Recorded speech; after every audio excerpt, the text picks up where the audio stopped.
Tout le plaisir est pour moi de vous retrouver une fois encore ce matin au plateau de votre émission Grand Jury. Bienvenue donc à vous toutes et à vous tous. Vous qui nous suivez sur les ondes de Radio KMTB, la 102.7 FM à Lomé, Radio VGK à Palimé, Radio Lumière à Anéro, la télévision Espoir 47 basée dans la préfecture de Zior, où que vous soyez, avec le www.togovision.com pour le web à vous. Les Togolais de la diaspora, le www.ebenradio.com, sans oublier les deux autres sites qui s'intéressent à l'émission, www.icilomé.com et le www.togo-6online.co. Émission Grand Jury, c'est parti pour ce nouveau numéro du jour qui va nous permettre donc d'aborder deux sujets principaux, notamment la sortie de CAP 2015, combat pour l'alternance politique en 2015, qui a publié un mémorandum de 57 pages. Que retenir de ce mémorandum de CAP 2015? À suivre tout à l'heure avec nos invités. Et puis semaine des détenus, une semaine qui a été célébrée avec la résurrection, si on peut le dire ainsi, ou les coups de projecteur allumés sur trois grands sujets ou trois grands dossiers. Donc l'affaire de tentative d'atteinte à la sûreté de l'État, affaire dans laquelle Pacha Gnassingbé et ses co-accusés sont détenus dans les prisons du pays. On a parlé de l'état de santé de Pacha Gnassingbé, on va encore en parler tout à l'heure. Et puis l'autre sujet, affaire d'escroquerie internationale, avec le ministre Pascal Akou-Soulelou Bodiona et les autres personnes qui sont impliquées dans ce dossier, qui malheureusement sont en liberté au moment où le ministre croupit dans les geôles de la prison civile de Tchévier. Nous allons également aborder pour le troisième dossier l'affaire des incendies des marchés de Lomé et Kara. Qu'est-ce qui se passe autour de ces trois dossiers? C'est à suivre tout à l'heure avec nos deux invités. Mais avant de les retrouver, la une des journaux parus dans les kiosques ce matin, commençant par chronique de la semaine, qui titre en fait divers « Je refuse de mourir ». Article donc à lire à la page 4 du journal et mise au point du président du Conseil national des patrons de presse CONAP relatif à un mémorandum publié sur les 44e assises de l'Union de la presse francophone. Article à lire à la page 6 du journal. À la grande une, on peut lire « Jean-Pierre Fabre est vraiment président entre griffes », écrit le journal, point de suspension, mais de la plage et de l'ANC.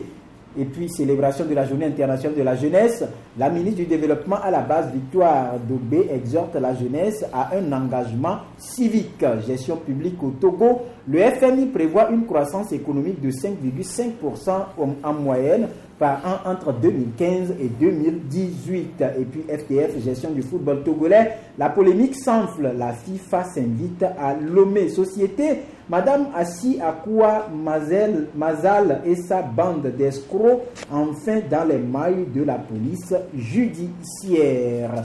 Le rendez-vous également dans les kiosques ce matin de notre cher confrère Abi Alpha, que nous saluons au passage, écrit donc dans sa lucarne. Lancement de la 8e édition du FESTP, l'association Togo Culture Plus a organisé une soirée de promotion. À la grande une, on peut lire manipulation approximative des finances publiques au Togo. Un rapport de mission du FMI dénonce une gestion scandaleuse. Autre article à lire, toujours à la une du journal Le Rendez-vous de Lomé à Kara. Détention difficile pour Mohamed Loum. Faut-il en rire ou pleurer, s'interroge le journal. Qui était le prophète Mohammed, paix et salut sur lui, entre parenthèses. Guerre de succession et accompagnement en douce vers des jours incertains. Diabète, tension artérielle, insuffisance rénale et soucis cardiaques. Pacha Gnassingbé, le champ du cygne. Flambeau des démocrates également dans les kiosques ce matin. Nous saluons également son directeur de publication qui est notre invité éditorial remobilisation ou sentinelle, le marché de dupes. Point d'exclamation à la grande une, secteur des mines, marbre de Pagala, Pomar Togo, de l'extraction vers la production. Et puis, rubrique politique, sortie médiatique de CAP 2015, un rendez-vous manqué, s'exclame le journal Société. Assemblée générale élective de l'UPRAD, Badassou Kodio Yves, nouveau président sport, bilan Kan Maracana, Étienne Bafaï qui dit, tel que le journal a repris, je cite, le Togo mérite d'être une place de convergence du Maracana. Et pour finir, lettre au général Eyadema à sa résidence céleste et compte rendu de l'audience qu'il m'accorda. Donc ça porte la signature de Sir Adomayapor, Alban de la Meunière, que vous avez suivi en début de semaine dans cette émission. Le Messager de Tchaboré Bouraïma, également dans les kiosques ce matin, écrit Gestion des contentieux commerciaux, PRCT-PICA, un ambitieux projet mis sur pied. Interview du président du CONAP, Jean-Paul Agbo Akhouedete, parle des problèmes de la profession et appelle à une dynamique unitaire des hommes des médias.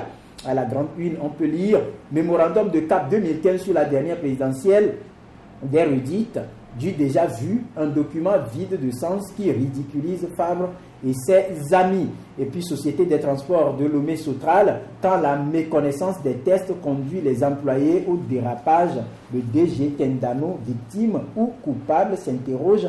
Le journal La Série Noire continue pour Fabre. Une partie de la jeunesse militante de l'ANC quitte le parti. Écho du pays à présent dans les kiosques avec l'article posté dans sa lucarne. Promotion de l'agriculture et l'agro-business. Le CIALO démarre mercredi prochain à la foire Togo 2000. Et puis à la grande une, on peut lire à la page 3 du journal, l'ANC rompt le silence. Jean-Pierre Fabre sort de son mutisme et offre à la presse une vieille sauce réchauffée. Éducation scolaire, bon gré mal gré, l'année 2014-2015 est allée à son terme. Le Festimo, cadre d'échange autour de l'immobilier et de l'habitat au Togo. Et puis les importations alimentaires, une menace à la sécurité alimentaire des pays ouest-africains. Et pour finir, le perroquet de Germain Aïvi, que nous saluons également au passage, est dans les kiosques ce matin et titre donc les suites du scrutin du 25 avril, publication d'un mémorandum vide de contenu au-delà du grand déballage entre griffes. Et si Jean-Pierre Fabre nous parlait de son accord secret avec le pouvoir de Lomé 2, s'interroge le journal. Les plus sécurité routière au Togo. Et si le gouvernement s'assurait de la qualité des casques mis sur le marché, s'interroge le perroquet Pomar Togo sous le signe de la Renaissance. Les carrières d'exploitation de Pagala ouvertes aux hommes de médias. Et puis sommaire, grands travaux à Lomé et ses environs quand l'improvisation et le manque de vision des autorités pèsent lourd sur des populations déjà affaiblies. Formation de qualité et emploi direct sur le marché togolais. Dr José Kouassi Simenou vante les mérites de son NISDI.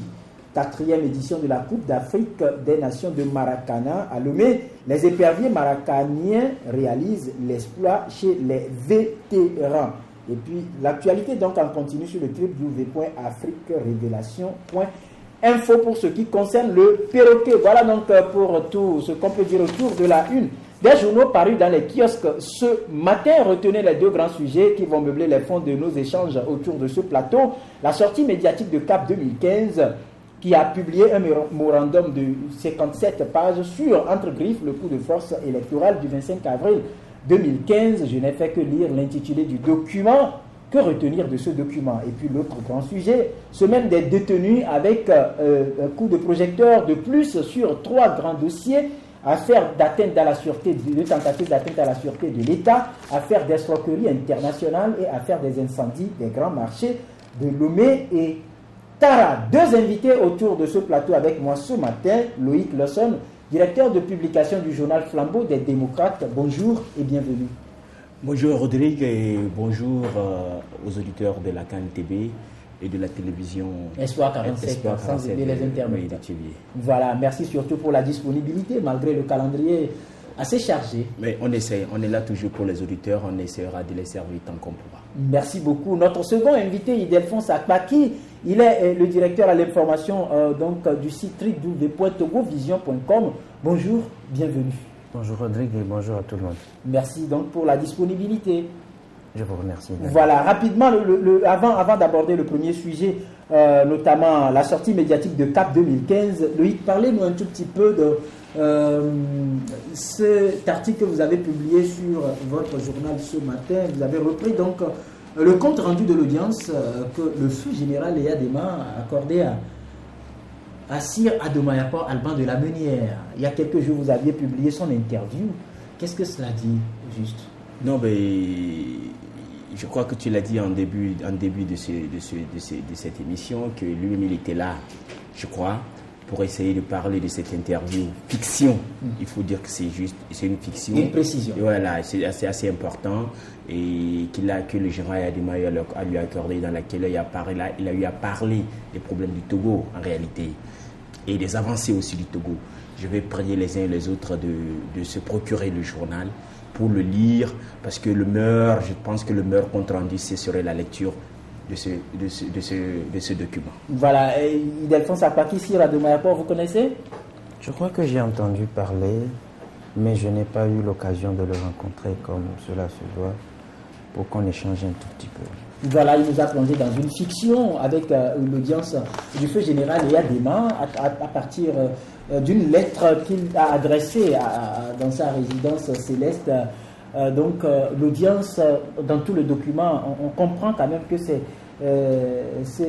Ademaye veut plonger les Togolais dans la science-fiction ou du moins l'imaginaire de ce qui peut être bon, ce qui peut être idéal pour les Togolais demain. Heureusement que le directeur de publication de ce journal qui a publié cette fiction a bien situé que c'est une fiction. C'est une fiction, il faut le prendre tel qu'il est. Très bien. Voilà, Loïc Lawson, sortie médiatique de CAP 2015, vous y êtes intéressé ce matin. Vous avez, ma foi, lu ce document de 57 pages publié par CAP 2015 et vous titrez un rendez-vous manqué. Oui, que veux-tu que je dise? Je crois que c'est que la presse togolaise, si on la prend dans sa globalité, je dirais, pour ne pas dire à 100%, mais au moins à 95%, les journaux togolais ont fait un constat. Les analystes de la politique togolaise ont fait un constat que cette sortie a été tout sauf quelque chose, en tout cas sauf ce grand déballage dont on nous a tant annoncé. Et je crois qu'on pourra revenir avec les questions dans le fond du dossier. Mais je dis très sincèrement que, dis-moi aujourd'hui quel engouement tu trouves, en tout cas au niveau même des militants de la NCA après cette sortie.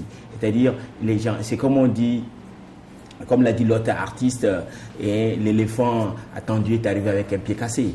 C'est malheureux. Et en tout cas, moi, pour un premier constat, et s'il y a un premier avis à donner, pour moi, c'est une sortie manquée.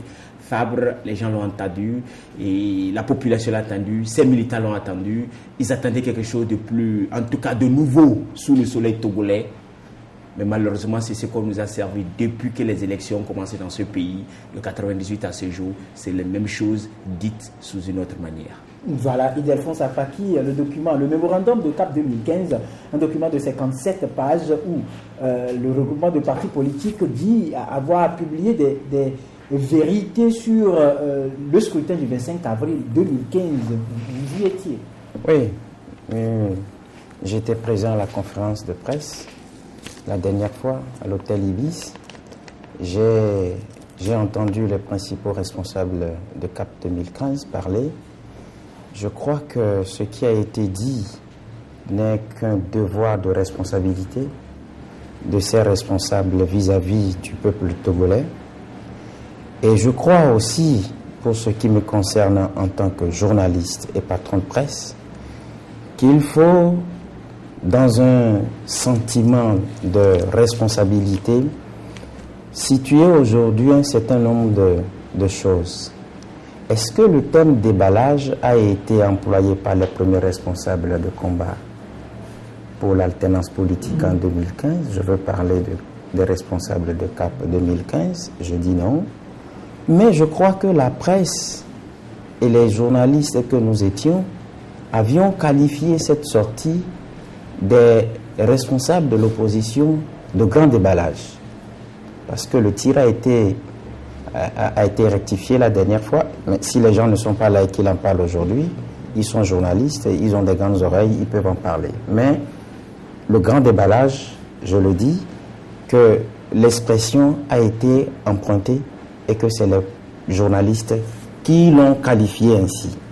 Mais pour ce qui me concerne, en tant que journaliste ayant participé à cette conférence de presse, j'ai pu comprendre que les investigations que nous avions menées à l'époque durant la période électorale qui a débouché sur le spectacle désolant du 28 avril 2015, spectacle qui a donné lieu à la proclamation des résultats par M. Tafa Tabiou, ont été les choses qui ont confirmé ces investigations que nous avons menées, que nous avons publiées il y a quelques semaines, il y a quelques jours.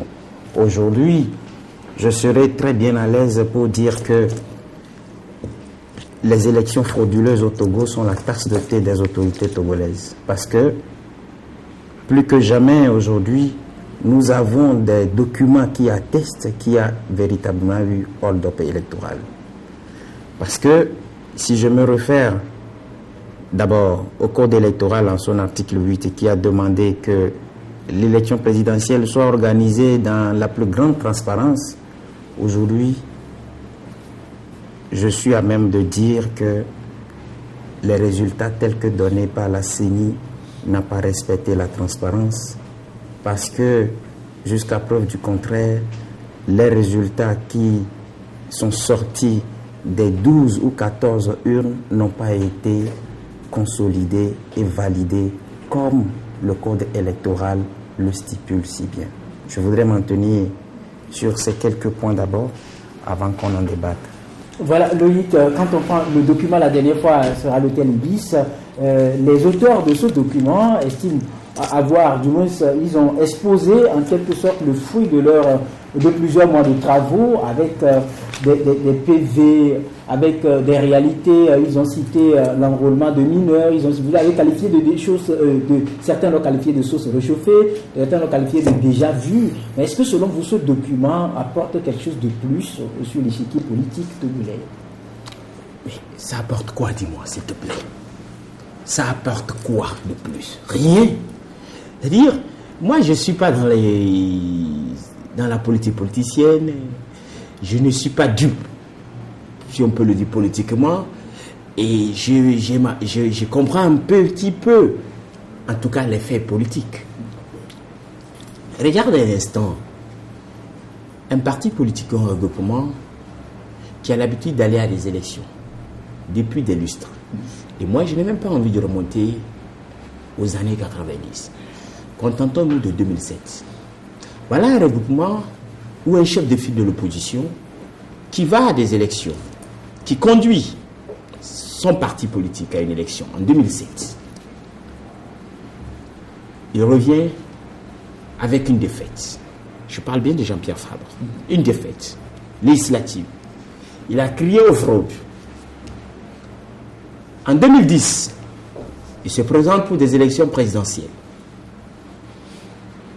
Encore à la tête d'une coalition. Mais en tout cas, au nom du parti UFC de l'époque, je crois bien. Il se présente sans la bénédiction de son mentor de l'époque, Gilles-Christ Olympio. Il perd ses élections. En 2013, il va encore à des législatives. Il les perd. Il crie à la fraude. J'ai dit au passage qu'en 2010 aussi, il a crié à la fraude. En 2015, je cite bien 4 élections. 4 élections avec la même personne. Il a crié aux fraudes. C'est-à-dire, chaque fois, le voleur vient te voler, il dit on est venu, il est rentré par la chambre. J'ai fermé la chambre, il est passé par la fenêtre. J'ai fermé la fenêtre, il a escaladé le mur. Et ça, c'est en 2007. Il a dit la même chose. En 2010, même chose. 2010, 2013, même chose. En 2015, les gens disent, bon, faisons break. Le voleur, là, il trouve trop de portes pour entrer. Fermons les portes. Pour arriver à fermer les portes, donnons-nous, en tout cas, trouvons la formule. Entendons-nous pour voir quel dispositif il faut mettre. Là, vous parlez des réformes. Et, merci. Le dispositif qui serait un bouclier assez costaud serait les réformes. Parce que les habitants de la maison, le quartier, les habitants de la maison, ce sont ceux qui sont même au sein de l'ANC, dans le quartier, les savélistes et les autres partis de l'opposition, tous disent, il faut ça. Tu dis, en tant que chef de famille, que non. Tout ce que vous me dites là, non. Moi, j'ai cette fois-ci la formule pour que ce voleur ne me vole plus. Et je vous promets que je vais remporter le voleur là, je vais l'attraper cette fois-ci et je vais le faire condamner et je serai le patron. Ça, c'est Jean-Pierre Fabre. Voilà. Les gens ont crié à Rome, communauté internationale. Eh non, ne prennent pas celui, ne prennent pas celui-ci. Tu dis, je vais aller. Et tu vas, tu te cognes en quoi. Maintenant, tu lances d'abord, rappelle-toi bien, il ne faut pas qu'on nous fasse oublier ça, une marche pour demander de contester les résultats. Démobilisation totale. Personne n'est sorti pratiquement pour la marche. Alors tu prends ta valise et le reliquat de l'argent que les Togolais t'ont cotisé, tu dis tu vas en Europe pour aller démontrer à la communauté internationale que tu as gagné les élections et qu'il faut qu'on vienne t'installer dans ton siège. Ou du moins si tu reviens, tu vas t'installer. J'ai dit les choses, c'est comme ça s'est passé. Qu'on ne passe pas d'Israël les Togolais. Et tu tapes quelques semaines, quelques mois en Europe, tu reviens. Tu annonces une conférence de presse. Qui a annoncé ce grand déballage? Ce sont les journaux maison. Ce sont ceux qui approchent. Il y a des journaux maison. Oui, maison. Ce sont eux qui ont parlé de grand déballage. L'expression ne vient pas de moi, Loïc. Alors, et qui leur a parlé de grand déballage? C'est parce qu'au téléphone, on leur a annoncé que bientôt nous allons vous dire de bonnes choses. On a toutes les preuves. Et voilà, on vient, on répète les mêmes choses qu'on a répétées en 2007. En 2010, en 2013, quand même. Et tu dis, on finish tout le document de 50, combien de pages tu as dit? 57. 57 pages. Si on peut le résumer en un seul mot, de tout le document parle seulement de quoi? Remobilisation. Il faut qu'on remobilise nos troupes et que nous ne sommes pas prêts pour accepter cela. Et tu sais ça veut dire quoi? Derrière tout ça, je vais te dire, l'autre chose que les Togolais doivent comprendre aussi, et ça veut dire que accepter, ne vous découragez pas, on va se battre encore dans 5 ans, on va encore aller aux élections. C'est tout ce que ça veut dire. Ça ne veut plus pas. On a écouté Mme Brigitte Kafi Adjamabo Johnson qui a dit que les réformes ne sauraient fermer la porte aux fraudes, je l'ai dit ainsi. Archi faux. Ça c'est quand ils se débattent. Maintenant, il faut trouver des arguments. Mais pourquoi il faut démontrer que les réformes ne devaient pas, pour démontrer cela, vous devez exiger d'abord les réformes, qu'on aille, et quand si on vous a fraudé, et là on va dire, je vous dis, mon cher ami, qu'on aura des réformes, Unir ne gagnerait pas les élections. Forest ne sortirait pas gagnant. À Unir, on le sait. Moi, je ne mâche pas mes mots, et je suis journaliste, je reste journaliste au milieu. À une réforme, l'Unir ne gagnerait pas les élections. L'Unir, on est conscient parce qu'ils ont assez de spécialistes, assez de personnes chevronnées qui ont fait tous les calculs pour eux. Voilà la vérité. Fabre a été convaincu, il est parti. Qu'on ne me fasse pas dire des choses ici. Comment ça s'est passé pour que Fabre accepte d'aller à ces élections? La vérité finira par sortir quand même, parce qu'on ne peut pas casser longtemps une fumée. Et aujourd'hui, on veut venir défendre quoi? On veut dire aux populations, bon, et on a perdu, ils ont volé, machin, gna, et puis paf. Organisez-vous, dans 5 ans, le même monsieur, je vais vous dire, le même monsieur Fabre et ses amis, dans 5 ans, Fabre va encore dire, je suis chef de file de l'opposition, ce qui est normal, je ne lui dénie pas ça. Accompagnez-moi en 2020, on va encore aller battre pour la CB. Mais l'erreur, aujourd'hui, il parle de remobilisation, ça veut dire quoi? Qu'il a oublié même qu'il y a les réformes. Il s'en fout de ça, hein. C'est des gens qui encouragent au fait le régime à perpétuer. Comme Jésus-Christ l'a encouragé, il a déjà fait 38 ans, il va encourager aussi fort comme ça. Il va être la béquille de fort pour 38 ans.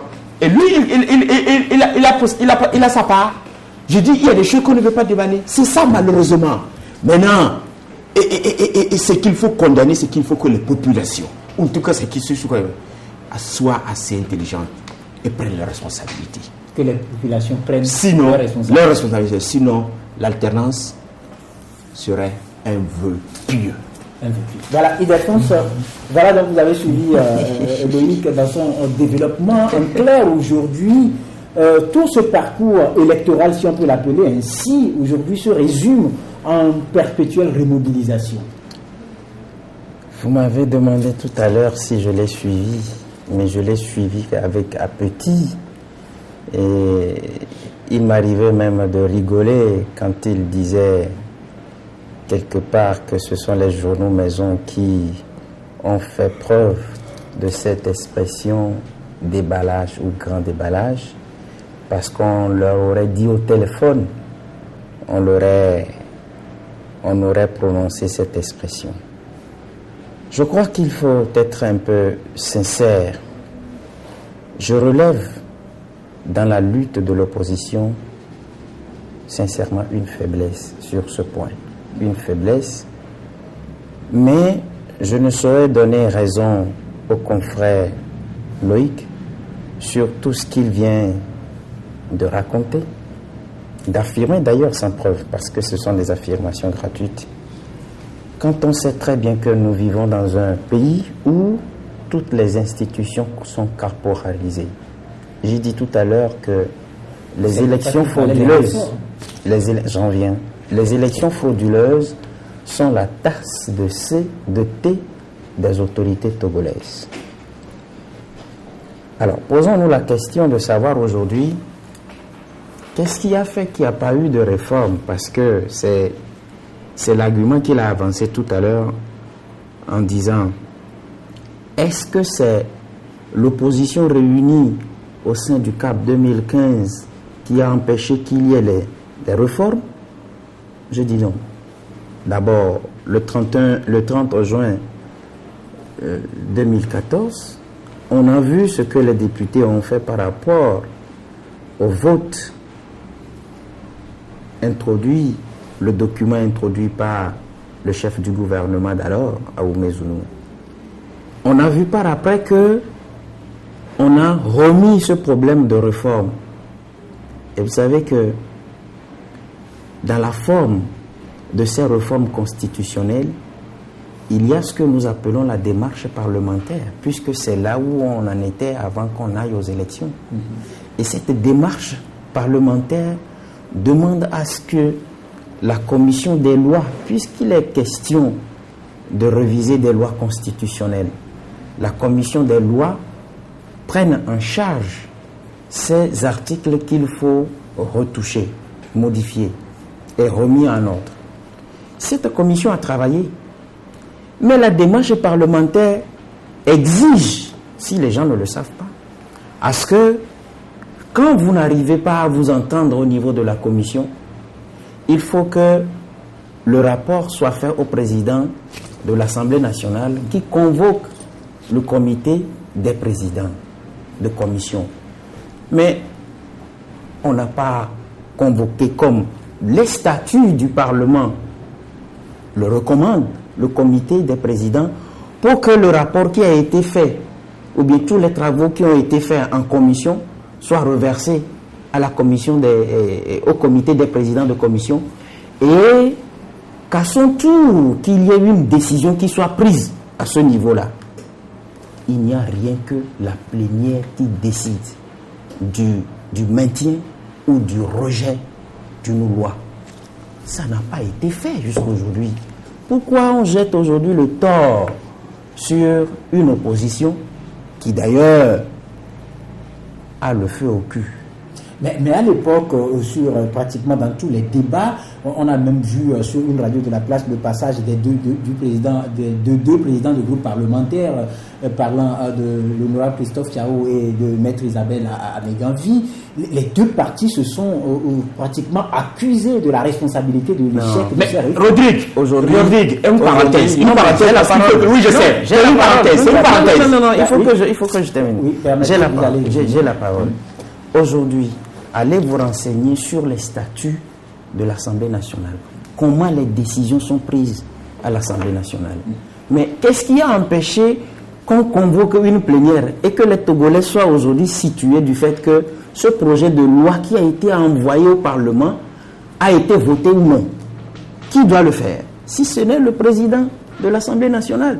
Puisque les deux partis, vous dites tout à l'heure que les deux partis ne se sont pas entendus. Je vous dis que dans la démarche parlementaire, si les gens ne le savent pas, qu'ils prennent les statuts de l'Assemblée nationale pour dire la dernière décision revient à la plénière. Est-ce qu'il y a une plénière qui s'est penchée sur le fait que pour une deuxième fois, on a rejeté le projet tel que envoyé, ou bien le projet a été voté? Non. Ça n'a pas été fait. Absolument. Mais deuxième, vous avez répondre à ça au moins. Il a besoin de cette parenthèse pour clarifier les gens. Oui, il a besoin de cette parenthèse. Non, tu vas pas prendre tout le temps. Permettez, au moins j'ai besoin d'une parenthèse. Encore quelques. Je laisse. On va laisser Ildefonse terminer. Vous prenez et puis vous. Non, mais je crois que je serais très malheureux si vous m'empêchez de parler parce qu'il a pris tout le temps. Il a parlé tout à l'heure, je l'ai entendu. Non, je pouvais. Allez-y. Je crois qu'on soit discipliné autour de cette table. On y va. Et qu'on soit respectueux l'un envers l'autre. Parce que j'ai toujours respecté les confrères avec qui je débat, je les laisse parler. Perdez le temps, on y va. Alors, je dis aujourd'hui que les gens aillent à l'école de l'Assemblée nationale pour savoir ce qui s'est réellement passé. Ça, c'est primo. Deuxièmement, mais quand nous parlons du cas togolais, ayons le courage de dire que toutes les institutions togolaises sont caporalisées et verrouillées. C'est là où je parle de la faiblesse de l'opposition. Si pendant toutes ces années, l'opposition n'a pas compris qu'il y a eu verrouillage des institutions et pour qu'il y ait une alternance qui permet à cette opposition-là de venir au pouvoir, il faut déverrouiller. Je crois qu'il y a un petit problème là. Maintenant, aujourd'hui, c'est comme sur tout le continent africain, il y a ces assoiffés de pouvoir qui veulent sodomiser les constitutions de leur pays pour perpétuer au pouvoir. Mais quelles sont ces institutions-là que l'on arrive à mettre en branle pour la sauvegarde, pour la conservation du pouvoir? Il y a d'abord l'Assemblée nationale. Ce sont ces assemblées, à travers leurs députés, qui se réunissent, qui introduisent ces lois-là et on les modifie. Et après, c'est l'armée, ce sont les armées africaines. Je parle de l'armée togolaise également, puisque si aujourd'hui on n'est pas arrivé à nous dire aujourd'hui qu'il y a eu introduction de l'armée togolaise dans le processus électoral, mais on se pose la question de savoir, la dernière fois, le 28 avril, quand M. Tafa Tabiou était en train de donner les résultats là, venant de l'imaginaire, mais qu'est-ce qu'il a fait quand il faisait tous ces gestes-là? Qu'est-ce qu'il faisait? Allez vous renseigner. En réalité, c'est le problème dans nos pays africains. C'est le problème, malheureusement, dans mon pays, le Togo. Voilà, Loïc, c'est vrai, aujourd'hui, la question, vous l'avez dit, d'élection en élection, on parle toujours de la même chose. Fraude, on parle aussi de ça. Aujourd'hui, vous avez dit que si les réformes y avaient eu réellement, que le parti au pouvoir n'allait pas gagner. Mais aujourd'hui, est-ce que vous voyez l'opposition togolaise dans un contexte, puisque vous avez relevé qu'au niveau de CAP 2015, on ferme la page pour le moment, ou bien on ignore pour le moment les réformes. Mais qu'est-ce qu'il faille faire cependant, puisque le Togo est unique et appartient à tous? Oui, mais tu vois, et tes questions sont assez pertinentes et assez intelligentes. Mais tu sais, et je m'attendais à ce que mon cher Apaki puisse en tout cas démentir tout ce que j'ai dit, parce qu'il disait qu'il m'avait suivi. Malheureusement, dans mes démonstrations et par rapport à la sortie du CAP et consorts, il n'a pas en tout cas eu à me démentir, à démentir mes analyses. Je suis content pour ça. Maintenant, là où je veux encore clarifier les choses, c'est parce que je voudrais dire, parce que je sais que les gens nous écoutent et les gens connaissent l'histoire du Togo est trop récente pour qu'on la détourne. Et quand ils parlent des tests de l'Assemblée à connaître, justement, parlons-en. Quand vous partez dans une commission, mon cher ami, vous discutez d'un truc et qu'il n'y a pas entente, l'Assemblée, les tests demandent à ce que la plénière puisse trancher. Directement, mais ça doit passer par...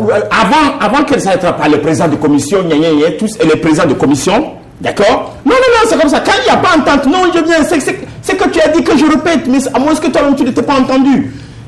Quand vous discutiez d'un sujet au sein d'une commission, vous ne vous êtes pas entendu. Après que le président des commissions, des présidents de comités, aussi, il n'y a pas entente. Seul le président de l'Assemblée nationale, après quand on le touche, lui seul peut décider de dire, bon, ok, maintenant comme il n'y a pas entente, juste entre nous, au fait, c'est les ententes là, comme on peut le dire, c'est comme, je ne sais pas, nous disons ça souvent à Nevewa Dikpa. Vous ne vous êtes pas entendu dans ça. Alors venons publiquement pour mettre le sujet sur le tapis et on en parle. Tu sais, un parti assez vigilant, qui a une vision, en tout cas qui sait lire dans les faits politiques plutôt que le parti. L'ANC, c'est le quart, qu'on le veuille ou non. Et je vais en venir pour vous démontrer. Le quart a la vision d'esprit de dire que, mais non, si nous partions comme en plénière, comme le demandent les députés de l'ANC, en plénière là qui est majoritaire, c'est pas ceux-là qui de unir. Vous voulez qu'on ait en plénière avec ce sujet, si nous partions, ils sont majoritaires.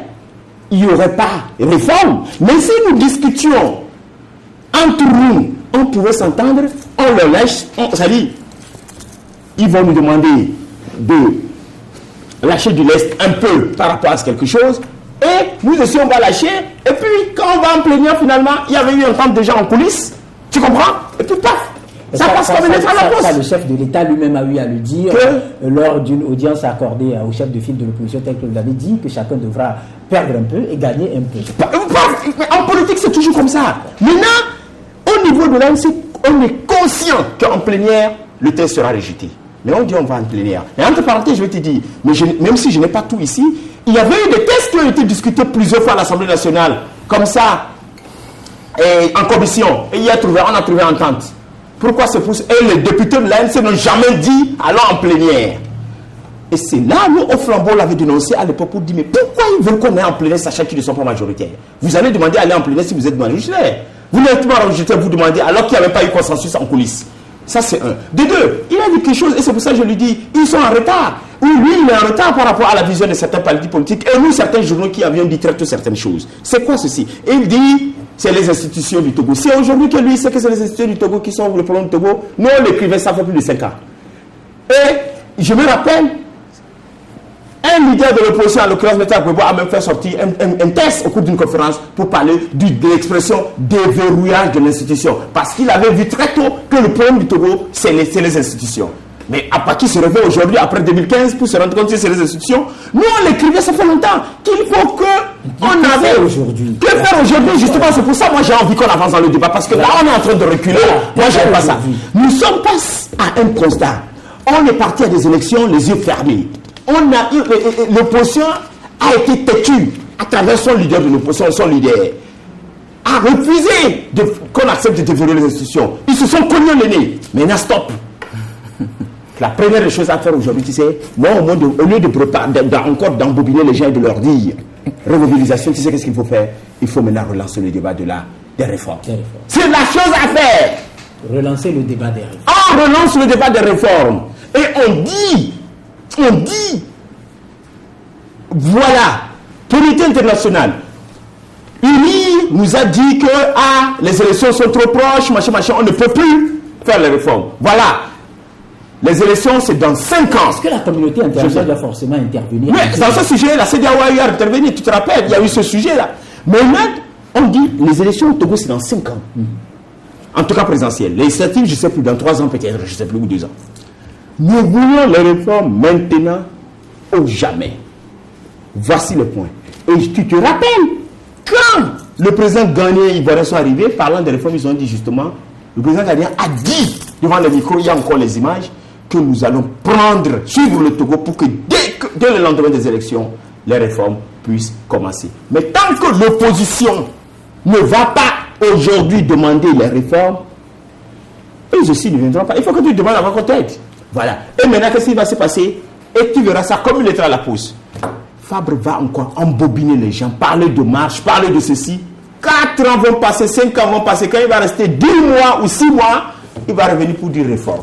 Mais c'est n'importe quoi. Il faut quoi? Mais le pays n'est pas à eux. Il faut que ça change là. Nous, on veut qu'il y ait des réformes parce que nous aussi, on rêve un jour, on rêve de voir la jeunesse un jour aussi, que accéder à des postes de responsabilité. Dis-moi, aujourd'hui, tu as suivi un débat sans doute sur les médias internationaux. À l'occurrence, on parlait des jeunes, l'engouement des jeunes aux élections. Tant qu'il n'y a pas de réforme, il n'y a pas de réformes qui vont conduire à des élections comme, comment vous appelez ça, les locales et consorts. Quand est-ce que les jeunes diplômés en sciences politiques, les jeunes qui ambitionnent de la faire politique seront des conseillers municipaux, seront des maires, seront des préfets, seront des ministres demain? ça serait toujours la vieille classe politique là. Et c'est pour ça même l'opposition ne veut pas de tout cela. Très bien, on vous a assez compris. En tout cas, le président américain Barack Obama, lors de sa première visite sur le continent africain, notamment au Ghana, a laissé entendre que l'Afrique n'a pas besoin d'hommes forts mais d'institutions fortes. Récemment, il était revenu passant par le Kenya et au siège de l'Union africaine. Le président américain est revenu sur la responsabilité des chefs d'État africains dans cette histoire de entre griffes s'éterniser au pouvoir. Aujourd'hui, tel que les uns et les autres relèvent le verrouillage des institutions de la République qui nécessite un déverrouillage entre griffes également, que faire? C'est la question pour faire rêver la jeunesse qui aspire à devenir demain président de la République, président de la Cour constitutionnelle, président ainsi de suite des institutions de la République. Je voulais faire une petite remarque avant de rebondir sur ce sujet-là. Je voudrais tout droit, en regardant dans les yeux de Loïc, lui dire que je suis dans la presse togolaise, ça fait des années. Je crois que quand je suis rentré dans la presse, je n'avais pas entendu Loïc Lawson depuis l'époque jusqu'à aujourd'hui. Parce que vous avez fait allusion tout à l'heure à ce que ça fait 5 ans que vous étiez en train d'écrire cela. Ça fait des années que moi je suis dans cette histoire-là et que je dénonce. Ça, c'est une petite remarque que je voudrais vous faire. Maintenant, vous avez parlé tout à l'heure de la démarche parlementaire en jazzant. Vous avez oublié des choses que vous n'avez pas eu le courage de dire. Mais aujourd'hui, si les Togolais doivent être situés, je l'ai dit tout à l'heure en concluant, doivent être situés du fait que la proposition qui a été faite par les partis de l'opposition au Parlement, a dit le cas appuyé par l'ANC par rapport aux réformes constitutionnelles. Qu'est-ce qui a fait aujourd'hui que les Togolais ne sont pas situés par rapport au fait que ça a été rejeté ou pas? Parce qu'il n'y a pas eu de convocation. Mais vous parlez de conciliable. Permettez juste peut-être apporter un peu d'eau à votre moulin. À l'époque, on a également assisté à des sorties médiatiques des compères de lutte du groupe parlementaire ANC qui aussi pointait le doigt accusateur vers le parti de Jean-Pierre Fabre. Notamment le CAR, je veux parler du CAR. Non mais, je n'en disconviens pas. Mais aujourd'hui, toujours dans la démarche parlementaire, quand vous êtes auteur d'une proposition de loi, mais vous ne pouvez plus faire de conciliabule, de négociation, parce que vous êtes auteur de la loi là, c'est vous qui l'avez déposée. Qui vous a dit ça? C'est dans la démarche parlementaire. Il revient à ceux d'en face, à qui vous donnez la proposition, de faire ce qu'il y a lieu de faire. Allez, je vous dis que vous êtes en train de méconnaître les textes de l'Assemblée nationale. Ça, c'est un. On va avancer. Deux. Par rapport à... On va avancer un peu. Vous avez dit tout à l'heure qu'il faut reposer le problème de relance des réformes. Vous avez oublié qu'il y a quelques mois, le chef de l'État, au sommet d'Accra, s'est prononcé au nom du Togo. Aujourd'hui, ce qui pose problème au Togo, c'est l'article 59 de la Constitution togolaise qui limite le mandat présidentiel et dont le verrou a été sauté en 2002. On nous dit que M. Faure ne bénéficie que de quelque chose qui a été fait en 2002. Mais les gens ont oublié que M. Faure était encore au Parlement pour le compte de sa formation politique d'alors. Et il a participé. Non mais, tu as posé le problème. Et il a participé à ça. Mais aujourd'hui, je vous dis que depuis le sommet d'Accra, il a dit et que cette réforme-là, surtout constitutionnelle, qui doit permettre l'émergence dans le pays ne sera pas de mise. Que faire? Non, il n'a jamais dit ça. La présidence a démenti ça. Que faire? Bon, on va avancer un peu. Que faire? Je reviens avec... Voilà, qu'est-ce qu'il faut faire? Nous avons envie d'avancer au Togo. Qu'est-ce qu'il faut faire? Mais si vous avez envie d'avancer au Togo et que les institutions sont corporalisées, il faut les décorporaliser. Les institutions sont verrouillées par un système vieillissant. Mais vous me posez la question de savoir aujourd'hui que faire. Mais toutes les tentatives qui ont été faites pour que, de la manière dont les autres États évoluent, que ça soit de mise au Togo, qui sont ceux qui l'ont empêché? Mais allez relire l'histoire du Togo et vous comprendrez. Mais Rodrigue, très bien. Rodrigue, il nous reste environ 15 minutes à passer. L'histoire du Togo est trop récente. Oui, mais ce que moi j'ai envie de voir, c'est que le Togo évolue. Mais pourquoi le Togo évolue? Maintenant, au lieu de nous parler de rebolisation, lancer le débat sur la réforme. Mais c'est ce qu'il faut faire. Mais c'est bizarre que ceux qui ne dirigent pas aujourd'hui le Togo, qui sont là à l'arrière, on peut raisonner comme ça. Ceux qui ne dirigent pas le Togo, mais ceux qui doivent faire avancer le Togo, c'est ceux qui le dirigent.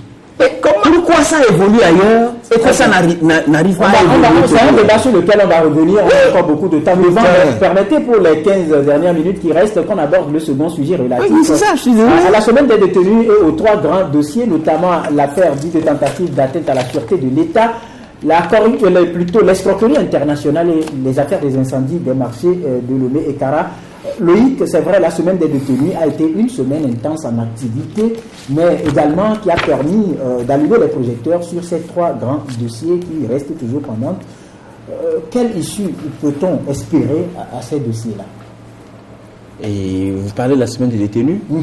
Non, la semaine des détenus, c'est une très bonne chose. Ça permet, en tout cas aux uns aux autres, de vivre les réalités de nos prisons. On sait que tous que nos prisons sont dans des états invivables. Parce que quand on est prisonnier, on a droit, si je peux permettre la tautologie, à ses droits. Et quand on se retrouve en prison dans des conditions inacceptables, inhumaines, ce n'est pas normal. Tout le monde sait que c'est comme ça nos prisons sont. Et ceux qui nous dirigent aujourd'hui doivent faire l'effort de faire changer les prisons. Parce que pourquoi, tu sais? Ça commence par... Parce que tu sais, la roue tourne. La roue tourne. Quand tu es aujourd'hui aux commandes, dis-toi que demain, je peux me retrouver à la prison. Et si je l'arrange, je mets la prison de Lomé, elle est carrelée, il y a des marbres partout, et si même elle est climatisée, demain, moi aussi j'en bénéficierai. Mais si je la laisse dans l'état où elle est là, demain, si je me retrouve dans cette prison, je vais me retrouver dans cet état-là, dans lequel elle est, et c'est déplorable. Et en ce temps, nous serons encore toujours là pour dire que la prison n'est pas La prison n'est pas un lieu où on va pour mourir. On va juste à la prison pour qu'on te prive de ta liberté. C'est tout. La liberté étant sacrée, on te prive. Ça veut dire que quoi? Tu peux dormir dans des endroits assez propres, tu dois être à l'aise, sauf que tu n'as pas la liberté d'aller et de revenir. Voilà la prison par définition. Mais malheureusement, nos prisons sont devenues des endroits où c'est la terreur. La terreur, c'est la misère. C'est-à-dire tu vas en prison, en bonne santé, tu reçois malade. Malade, pas parce que tu as été privé de liberté, parce que les conditions de vie sont incroyables. Tu manges à peine une fois par jour. Et vas-y voir ce qu'on leur prépare à manger. C'est tout ça là qu'il faut revoir. Et moi, je dis, pour ça, il faut que ça change sur ce plan. Il faut que ça change. Et ceux qui sont aux commandes aujourd'hui, ça là, c'est leur travail. Faire changer la prison, c'est leur travail. Maintenant, l'opposition, les ODDH, tout ça, doivent mettre la pression. Ils ne parlent pas de prisonniers, ils ne parlent pas de la vie chère, ils ne parlent pas de l'électricité, ils ne parlent pas du carburant. Je vais parler de l'opposition. C'est son rôle aussi de faire ça, mettre la pression, et que le pouvoir, lui, puisse exécuter, parce que c'est lui qui a les moyens de l'État. Voilà un peu comment ça se passe. Et je dis donc, nos prisons, sincèrement, il faut les changer. Parce que tous ceux qui y vont et ils sortent, te diront, on ne le souhaite à personne. La prison civile de Lomé, particulièrement. Donc, j'ai dit, pardon. Il faut que ça change. Il faut que ça change les conditions de détention des détenus ou des personnes en conflit avec la loi, comme on les appelle généralement, personnes en conflit avec la loi Ildefonse au Togo. Quelqu'un l'a dit la dernière fois, est-ce que c'est parce qu'on est en conflit avec la loi qu'on n'a pas, tel que Loïc l'a dit tout à l'heure, qu'on n'a pas le droit de vivre dans un environnement sain?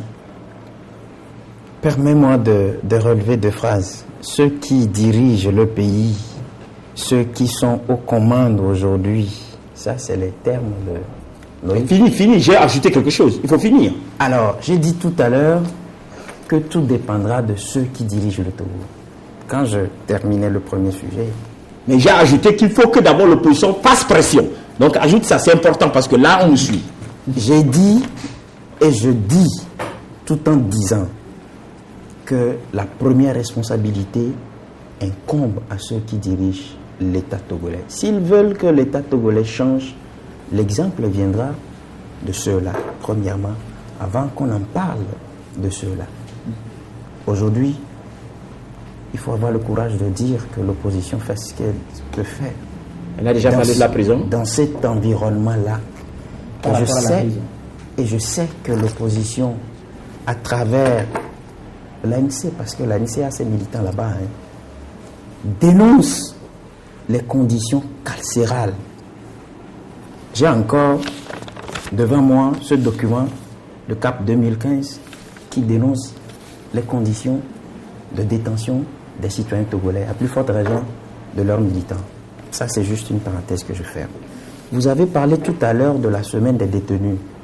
L'année dernière, je disais que nos frères et sœurs qui sont incarcérés, qui sont gardés dans ces maisons d'arrêt, au lieu qu'on leur offre une semaine culturelle, qu'il serait plausible que l'État essaie de faire de cette semaine-là